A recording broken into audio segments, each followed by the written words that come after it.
Host Angela Schroeder, whether you are live with us on Facebook or listening live on Turf Step Radio or listening by recording later. We are so glad that you are with us here today. Unleash Your Courage is a show where we talk about courage, about getting to the other side of uncomfortable, making courageous decisions, and all those fun things facing fear. So, Mike, I'm excited to have you with us today.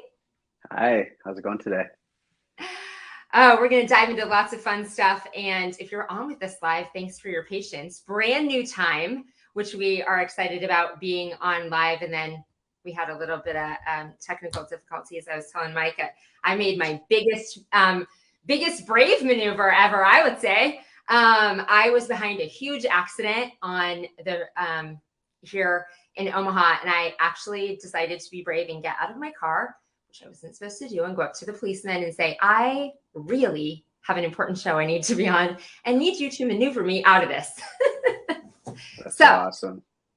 You don't get things unless you ask for them, right? That'll be my lesson in that. 100%. So Mike, we're going to start off with you just telling the audience a little bit about you. Okay. Mike Maharas, born and raised Minnesota, northern states here. So we're friendly with the climate of cold.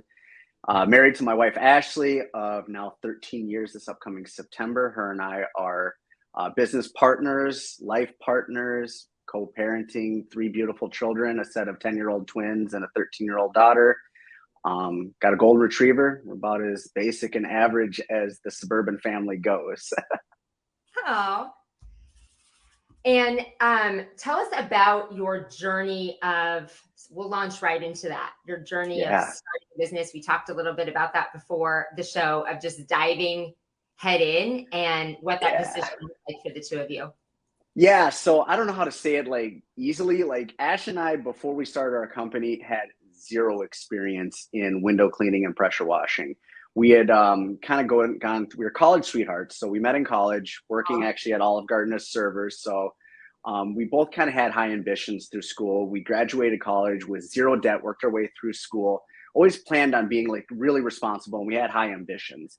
But our ambitions kind of led us into like corporate careers, and we worked tremendously hard. She worked for a small, I'd probably call it like a mid-sized business.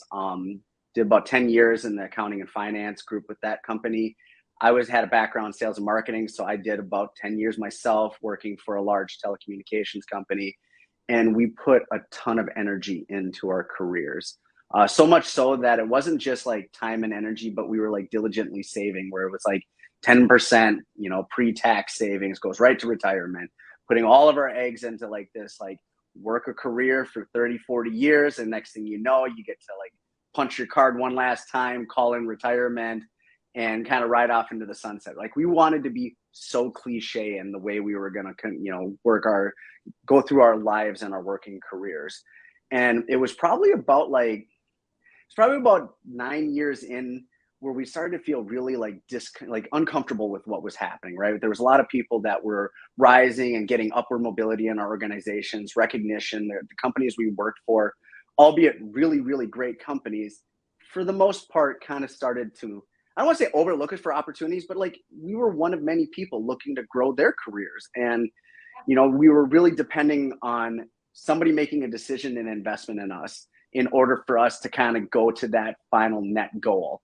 And as time kind of progressed through that last year of our employers, we just found ourselves saying, okay, maybe entrepreneurship is the right fit. So we kind of went into this like inward journey of like, every night we would kind of talk through like, okay, what is it? Do we want to start a business? Do we want to buy a business? How about a franchise?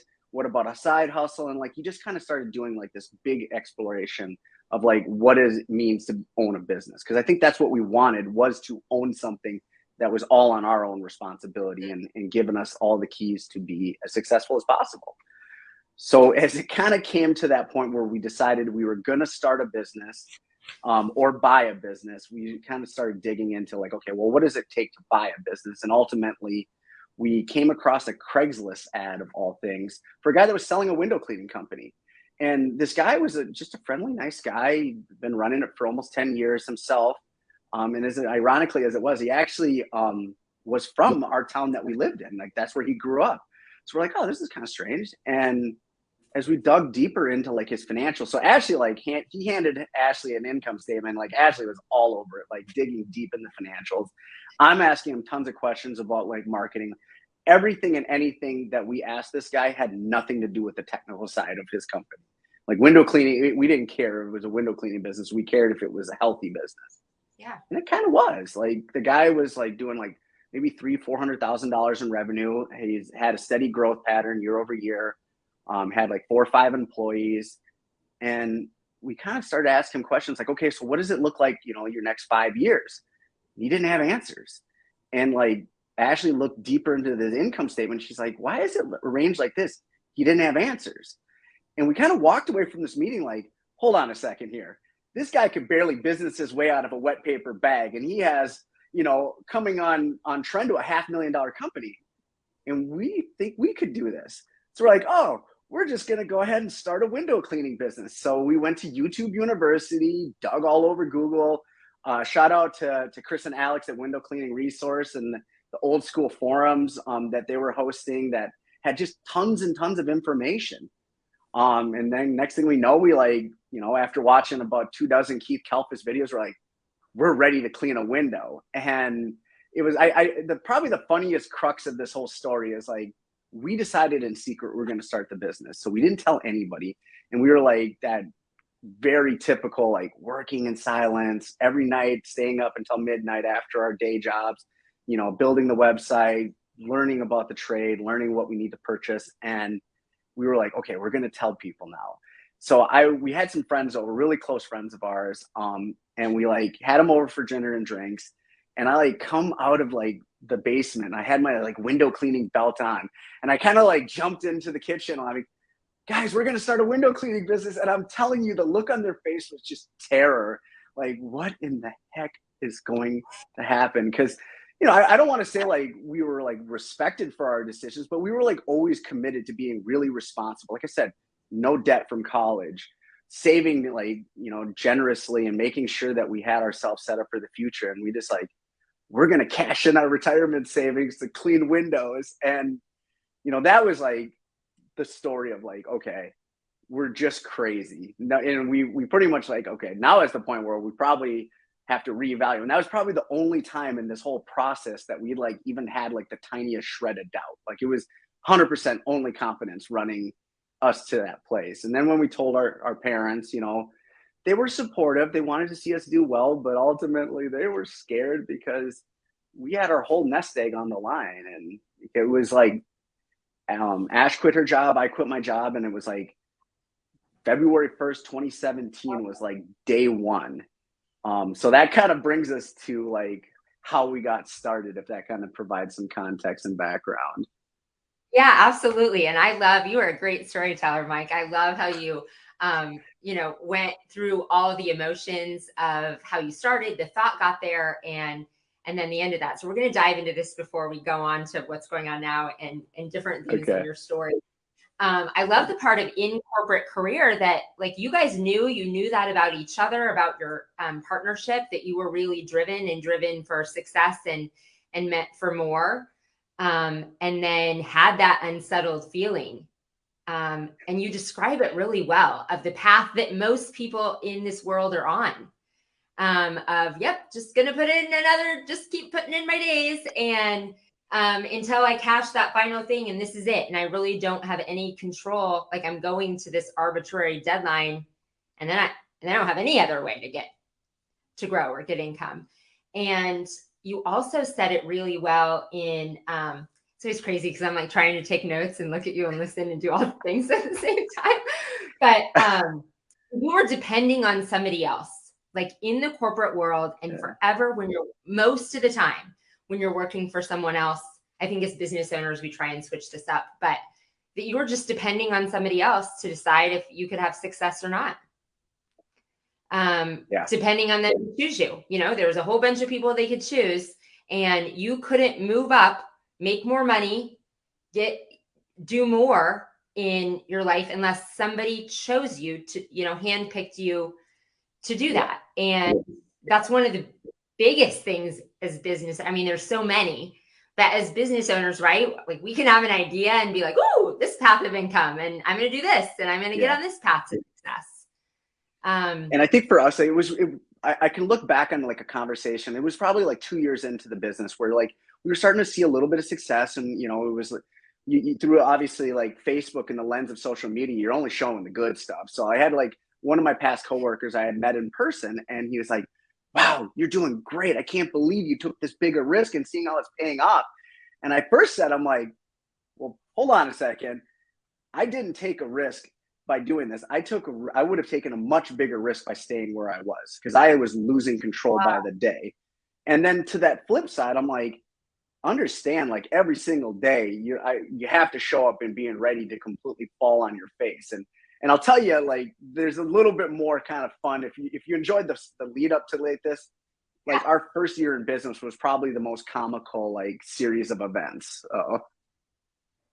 Okay, we're going to get into that first year. I want to echo a few more things, and that's a definite takeaway and a big piece of advice that I was taking a bigger risk by staying with your life, with your finances, with your family.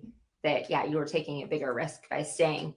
But when you said that on somebody else has to pick me, it just made me have a thought of in our own businesses. So I'm going to put this on an initiative of like we don't want people on our team to feel that way either though, right? Like I want people to think that they can choose their own success and we're building a dream so big that their dream can fit inside of it, whatever their dream is, that it might not be their own business, but they feel ownership like it is. And that we can create environments in our team where they feel like they are in complete control of their own success and moving their own dreams forward. Absolutely. So that never feel like that. So many things crack me up, like YouTube University. Like this is so true. How many ways you can start a business or learn things or do anything Oh yeah. right now with that cracks me up. And then the telling people, like you talked about it and walked us through those emotions of you could tell, like you guys owned those income statements and are like, yes, we got this, and so confident. Until the moment, like the first set of fear walked in when you told people about it.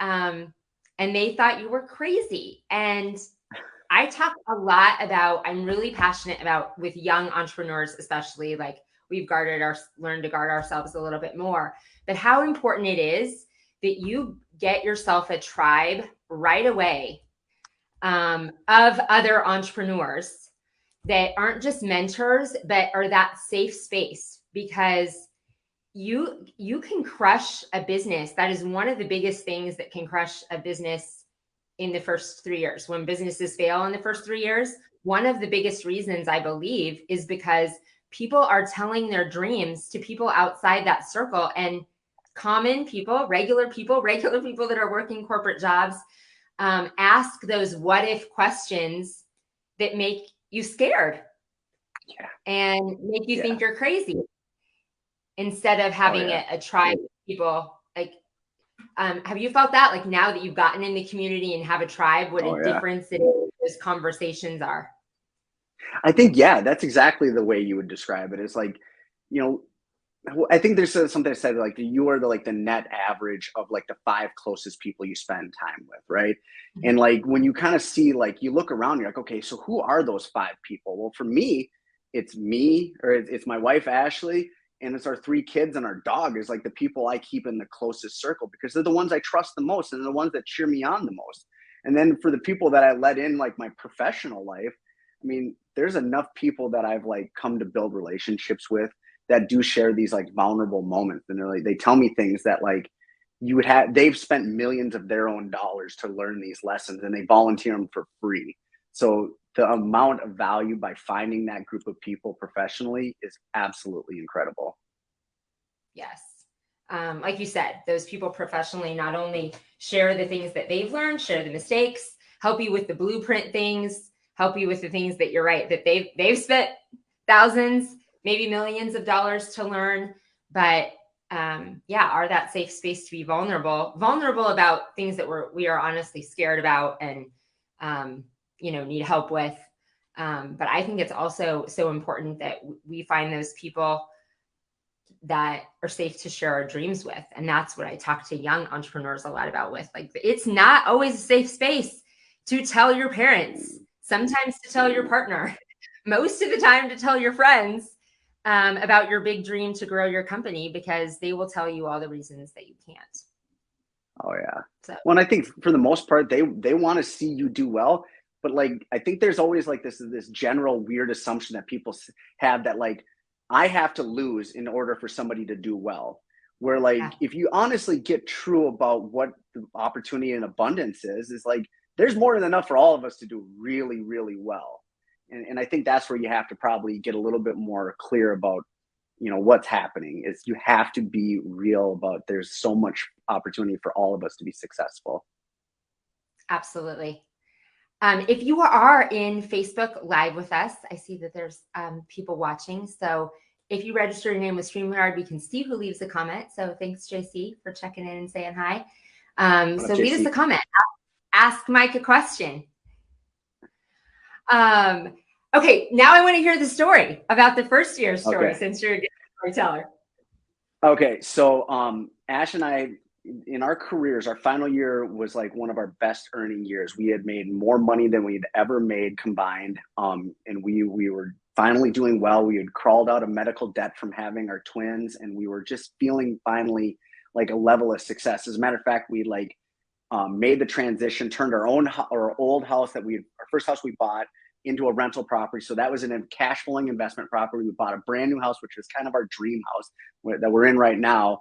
So like everything was going really, really well. And we're like, okay, we're just going to just hand off the baton from like the corporate Mike and Ashley to the entrepreneur Mike and Ashley. And we're just going to, you know, continue that upward arc of our earnings. And we're like, okay, so what's the first step in launching a business? You got to go on a PR campaign. So we started networking in our community, and we found tons and tons of people that were like, you know, anybody we could tell that we were starting a business, we were telling them around our community. So we became very vocal and very active in our community to let people know, like, hey, support our small business. We're new to Delano. Please, you know, hire us. And from that point, we then kind of got introduced to our local editor of the paper in town here. And he's like, hey, could we do a story on you? And I'm like, yeah, that's great. Yeah, we'd love to have you do a story. So we're like, hey, we got a job lined up at the local restaurant in town. Do you want to just come over there and, you know, take some pictures of us doing the work? And this is after you'd already sat down and interviewed us. So we showed up, he took pictures of us doing the work. But we didn't tell him in the interview, or did we tell him that this job was our very first job, our absolute first time we had ever cleaned a window professionally. So again, running on only confidence, zero experience, just only confidence, we actually ended up on the front page of the local paper. And we actually have it hanging on our wall, but like, it's kind of comical that the very first time we did our job, our business professionally, you know, we have pictures of it. I'll share the pictures with you because like their look of confidence is so, we had like these stone cold killer looks while we're cleaning this glass. And looking at the pictures, I'm like, your technique sucks. You're not doing it right, Mike. Like, and I think and it was like in Minnesota, it's cold, right? So this was like, our very first job was like late February. If you know anything about Minnesota in late February, like it's in the 20s. And I'm cleaning windows with Ashley in the 20s, freezing cold. And it took us like 8 hours to do like a job that would probably take us like an hour and a half now. So there's that kind of function where we're like, okay, the first job's behind us. We got some great recognition. The story got published. We had tons and tons of interest and inquiries. Like people were wanting quotes left and right. We're like, this is great. We're off and running, right? So we then got our second job, which was like a 10,000 square foot house, like for our very like second job, but actual like real job. And oh my gosh, we bombed so bad. Like we said we'd do it in like 3 hours, but it was actually like 2 days. And the lady was just so kind and patient with us. And she was like telling us like, oh, cheering you guys on, you're doing great. But that kind of was like, oh my gosh, between the first job that we got in the story with the paper and this other job, like that was the first like real discouragement. We felt like, what have we gotten into? And at this point, we'd already like taken like a third of our retirement savings and like put it into the business. And we had like tons of equipment, and all of our, you know, income was being like replaced, and our lifestyle was being funded. Our kids were, you know, school clothes were, you know, being bought, all on like savings at this point. And we were like, oh my gosh, what the heck? And as we kind of continued to move through this year, right, it was like punch in the face, punch in the gut, 1-2 combo, like day in and day out, till we finished our very first year in business with a whopping $36,000 in revenue. And it was like, whoa. So the first year was like, there was like this divergence of like what was this huge arc of confidence, like was slowly like digressing to like nonstop being told that you don't have enough experience. And I was spending hours and hours in like the boards and like the social communities, trying to learn everything we can. Because I'm like realizing at this point, or we're realizing at this point how little we know about the actual technical side of our work. Which is hard to run a window cleaning business without knowing much about window cleaning. So there you go. There's the first year. You can tear that one apart. I'm glad you can laugh about it, because I can laugh now too, but that first year was not laughable. So, I mean, as a fellow entrepreneur, you know, I have this story. So you get into something and you have this confidence of like, I can do it. I can do my trick, which is important, right? And there are some things, and everything is figure outable. You know, I can figure it out. I can figure out how to run business. I can figure out, I can take the knowledge I have and transfer it over here. But yeah, I mean, you had the component that you really needed to dial in on for speed and was important, you know, for your percentages to make a business profitable, and the speed of doing a job, you know, everything that was on your metrics. And I love that you're able to share that now. Like, okay, I didn't know how to wash a window, and the things that we figure out later and then want to, you know, help people coming up in the business. Like this one is not one you want to try and figure out yourself. Yeah, I would have I mean, there was even a time where like we were talking with like a local window cleaner, and he's like, you didn't want to like work for a window cleaning company, like one of you work for them part-time while you before you officially start. It was like, yeah, looking back, I guess that wouldn't have been a bad idea for one of us to keep our day job while the other one learns how to clean windows.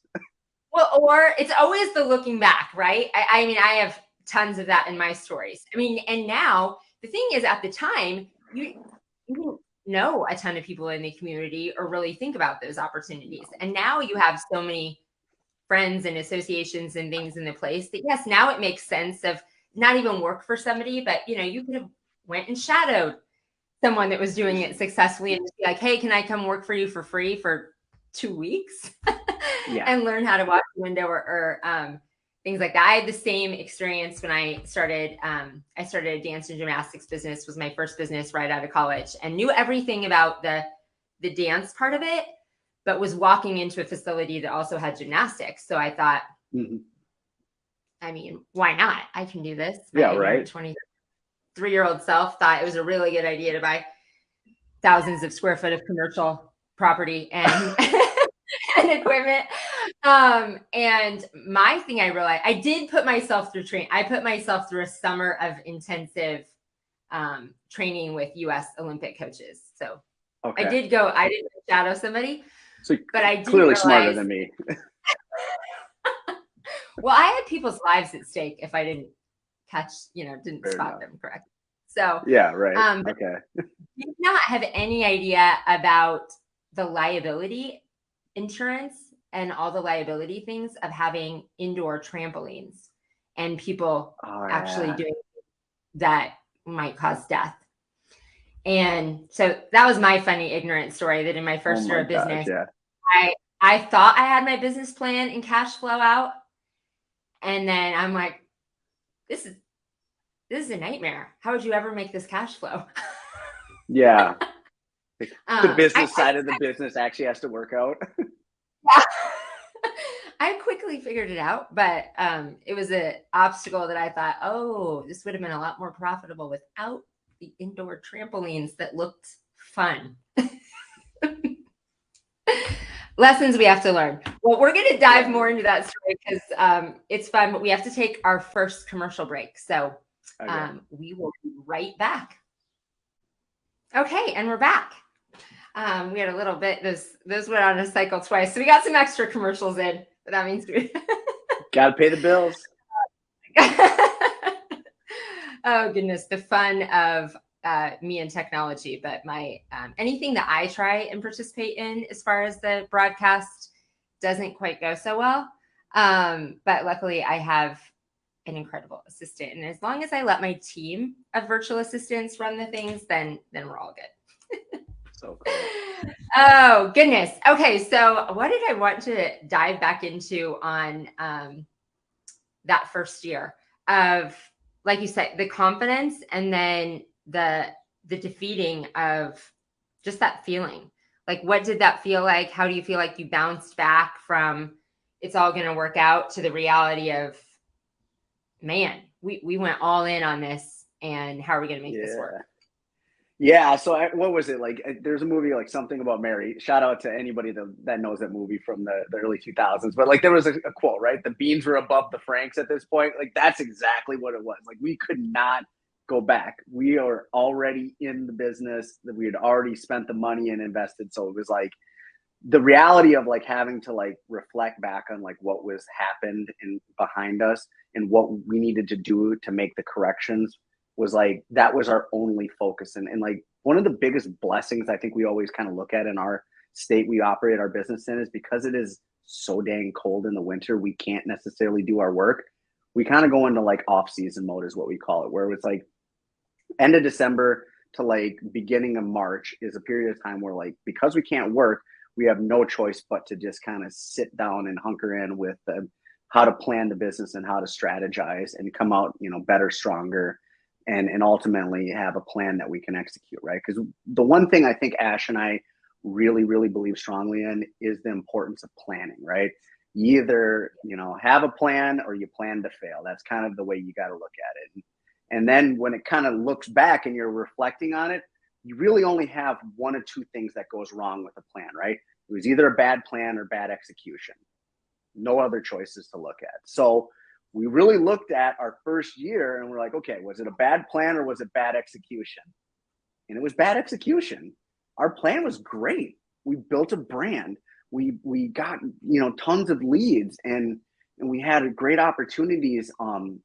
But we didn't necessarily like drive efficiencies and squeeze out opportunity and increase. And more importantly, like we just kept putting ourselves back in the same position. Like, okay, Mike and Ashley are the ones that are supposed to do the work. But the truth is like the four letters in business that nobody tells you that also drive success is HIRE, hire. And that's where I think we really started to look at differently. Like, okay, year two is, okay, we got to learn how to execute the work and become really good at the work. So we spent our whole entire second year just learning how to do the work and be really good at it and squeeze out efficiencies, which we bought better equipment. We made better relationships and ultimately had a 3X year. So we did like well over like $120,000 in our second year compared to like the $30,000 or $36,000 we did in the first year, which was like, wow, okay. And all of a sudden we got our swagger back, right? And then like we went into our third year, like it's time to hire, right? And in our third year, which is going into 2019, was going to be the year that we were going to hire somebody to do the work. And similar to the first year, we had no idea how to hire. We just said, well, we just go ahead and hire somebody, right? But that's not necessarily the way you hire. You got to have a very clear like decision on what this person looks like. So you have to be clear on what that person is because they're not going to be you. And I think that was the one failure that we had in our third year was we expected our first employee to be just like us and have the same level of investment and and energy and fortitude and like all the other adjectives that you can go ahead and stamp on an entrepreneur's chest. They had like none of it. The person really just was like looking for a good job, and we barely could provide that because we didn't know what it was to, you know, run a business, be a leader for an employee, and then at the same time empower and engage this staff member so they can continue to rise up in their position. So yeah, third year was a flat year. We did not grow year over year. And what little profits we made in our third year, we transferred to our very first employee, who left us before the year was even over with. Yeah, it was like, oh snap. So third year, I will call it another learning year. Now, fourth year is when we're like, okay, we got the employee thing. We spent the whole off season figuring out how to build a team. We were going to run 2 crews, and we had figured out the math, and we knew what our numbers were. We knew what the productivity standards were. We were going to have this level of pay, which was like very compelling because we'd you know, found that hiring people, you got to pay really good to have somebody want to work for you. It has to be compelling for them to want to trade their time for your dollars. And we had planned to hire 6 staff, and we had 6 accepted job offers. And that was February of 2020. We had like 6 accepted job offers. We were ready to hit the ground running.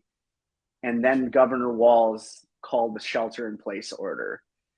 And we thought our whole entire business was going to collapse because you can't go inside people's houses pretty freely in a brand new pandemic. So we like instantly like rescinded all of the job offers.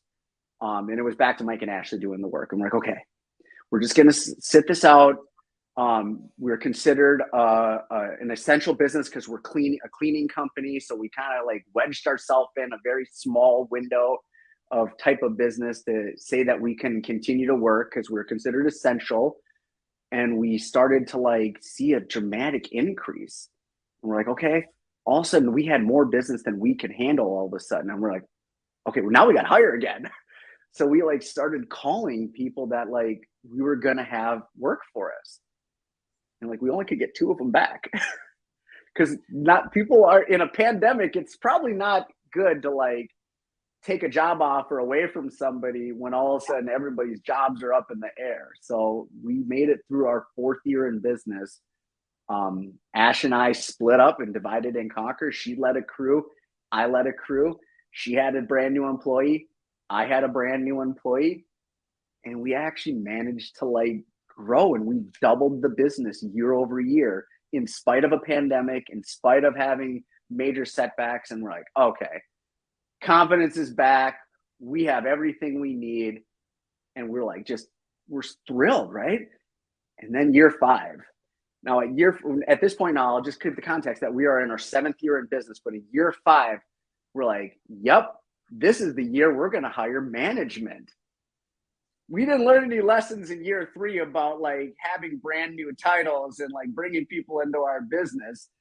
And let's just say like we hired my long-term childhood best friend to be our first manager. And like, you know how that old adage goes, like hiring friends and family. And let's just say like now where we are now, we have learned so many lessons from the School of Hard Knocks. But I think what we've learned more importantly is that there is never anything we're going to do in our business that we have to rush out. And the plans that we're going to make are so more important about what happens 5-10 years from now than what happens now. And I think Tommy Mello is like famous for saying like people far overestimate what they can do in 1 year and far underestimate what they can do in 5. And I think that's where we're at right now is like, we just want to look down the path, play a super long game, and look for ways to fire ourselves from all of the hundreds of jobs that we still do in our own business. Fire yourselves. That's exactly. I'm going to say again, Mike, you are such a great storyteller of the details because it is an art. It is an art that I had to learn how to do better as I did the book and then was telling about the book. So many people, when they speak and you have like woven in so many different nuggets that I've taken and lessons. So I hope you guys are paying attention to that. And we'll go back and dive into those, but you're not just teaching the lesson, like you do it through the real life story of humor and emotion. And I'm just like right there with you, like, oh, am I supposed to be? That's how I know when someone is a really good storyteller. I forget that I'm running a show. Like, oh, wait, I'm leading. You get done talking, and I'm just so like sitting at your feet listening that I'm like, oh, wait a second. You're too kind. Thank you for the compliment. Yes, for sure. But firing ourselves. And once you get it right, we'll kind of start and go backwards. Of once you are at a place of establishing right away, even that's how so many people, and get stuck. I talk to a lot of home service people today that I'm helping with, trying to help them with their admin. They didn't even have an admin position. And so we're like, okay, let's get you out of at least something. You are still this many years later in the truck. The goal is to get you out of the truck, but let's first replace the things that you don't need to do. And as a business owner, when you are starting your business, you are wearing all the hats. And like you said, it begins with how can we fire ourselves from, how can we, learn how to delegate as much of the things that we do. And absolutely hire, like you said, people don't tell you that like the most important thing is hire. You've got to get rid of something, or there's no way to grow your business. And figuring out what that is. Some people like the admin role. Some people like to be in the truck. Some people like sales. So what is it that you can hire? I think it doesn't always look the same for every business owner. I think your first positions are hiring the things that you're not good at and you don't like to do. And it's like messy, right? Like, I think that's where like, you think like I would say like, there's been so many times where I put these huge expectations on myself, like, gotta get it right. And like, now I'm just like, how fast can I fail? How quickly can I find out where I dropped the ball, right? Because like, that's where the real secret is in entrepreneurship and scaling anything, whether it's a business or your personal brand or anything. Is like, look stupid, do it wrong, make a mess, and then look around and really be critical on like how the mess happened. Because that's where the real action is going to happen, is really understanding, like, if you can step outside of yourself and look at your situation objectively, like you're no longer looking through your own eyes, but you're looking, over your shoulder at what's happened. Like, then you can really move quickly, I think. I like that. I need to put that on my blackboard. My team probably wants me to hear that more. So you can call me out on that team. Like, how fast can I fail? The messier it looks as you go. And you said like personal brand. A lot of the times we want the outside, especially the personal brand stuff, everything that the world is seeing, we don't like it to look like a mess. We don't like ourselves to look like a mess, or our business to look like a mess. And so that holds us back, instead of, having that in front of you of how fast can I fail? How can I make a mess and then clean it up and learn from it? You talked about, I love how you told the stories of, the different year. You took us through the first year, the second year, the ups, the peaks, the downs, like, darn it, we were on the growth path and we didn't. Yeah. Then we didn't grow. Dan tells it in a way when he goes through the books of people and growing, of stages of purgatory in building a business. And I love his term of that, because I feel like it resonates when you have the awareness that every business, as they build, as they go through kind of the growth, and then you go through the scale, that you will go through some level of purgatory. You're making a ton of money and then you have to spend money to make money. Or like you said, you figure it out and you're doing really well, the two of you. And some people get 3x, 5x, 10x, and then they have a loss because you went to the next level and there was something that you didn't figure out to get it all right. And so you had to go down again before you went up. Oh yeah, absolutely. And it gets worse. Like, I think the bigger the numbers get and the bigger the business gets, I think that's where you just find these like crazy swings, and you just can't even believe sometimes where you're like, wow, I don't feel like my life has gotten any better, but I'm dealing with some big numbers and I'm dealing with like a lot of employees and I have a lot of customers, and it still feels like you're still this big because your life personally hasn't changed. You just have more people depending on you. Yes.